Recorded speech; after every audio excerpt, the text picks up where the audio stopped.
ഇന്ന് ഫുള്ള് ഷോക്കായിരുന്നു. ഇന്ന് സൺഡേ ആയിട്ട് ജോലി ഉണ്ടായിരുന്നു. രാവിലെ എണീറ്റതും ഇങ്ങനെയാണ് റൂം കിടന്നത്. ഒതുക്കാനുള്ള സമയമൊന്നും കിട്ടിയില്ല. ഞാൻ മാത്രമല്ല, എൻ്റെ റൂമിൽ 5 പേരും എണീക്കാൻ ലേറ്റ് അയക്കുന്നു. 9 മണിക്കാണ് ഡ്യൂട്ടി. 8:50 ആയപ്പോഴും ഞങ്ങൾ അക്കോമഡേഷൻ്റെ പുറത്ത് ഇങ്ങനെ ഇരിക്കുക. വണ്ടി പോയി, നമ്മുടെ കുറ്റമാണ്, അതുകൊണ്ട് ഒന്നും ചെയ്യാൻ പറ്റിയില്ല.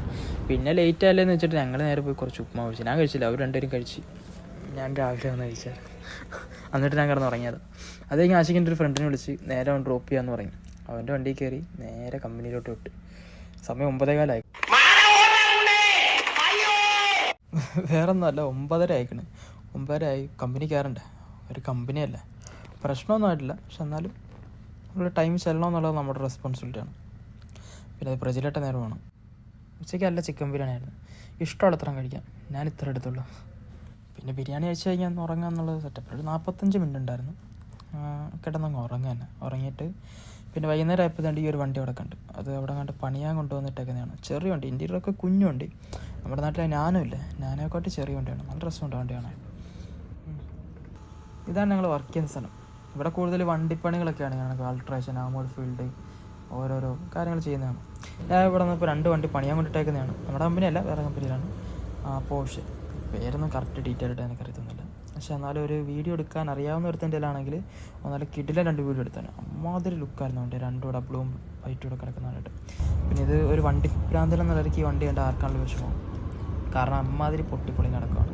ഇന്ന് ലേറ്റായിട്ടാണ് വണ്ടി വന്നത്. അതുകൊണ്ട് കുറച്ച് അവിടെ കിടന്ന വണ്ടികളൊക്കെ ഒന്ന് കാണാൻ പറ്റി, വീഡിയോ എടുക്കാനും പറ്റി. അങ്ങനെ നേരെ ഷെയ്ഖ് സാദർ റോഡിലൊരു ഒറ്റപ്പെടുത്തും. 13 മിനിറ്റ് കൊണ്ട് നമ്മൾ അക്കോമഡേഷനിലോട്ട് എത്തിയേട്ടാ. പിന്നെ റൂമിൽ വന്ന് ഇരുന്ന വെള്ള ബക്കറ്റ് ഉണ്ട്. അത് 30 ലിറ്റർ കപ്പാസിറ്റി ഉള്ളൊരു ബക്കറ്റാണ്. നന്ദഗോപാൽ മാരാറിൻ്റെ ആണ്, നമ്മുടെ റൂമേറ്റാ. പടച്ച റബ്ബേ, താക്കോലെന്തേ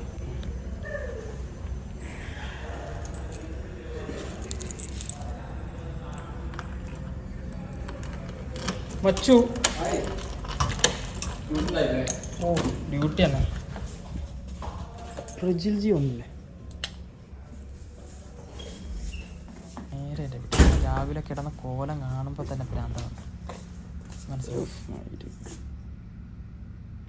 മനസ്സിലായില്ലേ. പിന്നെ നൈറ്റ് കഞ്ഞിയും മറ്റേ മുതിര എന്തോ തോരൻ കണക്കെന്തോ വെച്ച് തന്നേക്കുന്നു. പിന്നെ അച്ചാർ. ഞാൻ അത്രയും കഞ്ഞി എടുത്തെങ്കിലും അത് ഫുള്ള് കുടിച്ചില്ല. 3:45 വയറ് ഇറങ്ങി. പിന്നെ കിടന്നൊരു ഒറ്റ ഉറക്കം.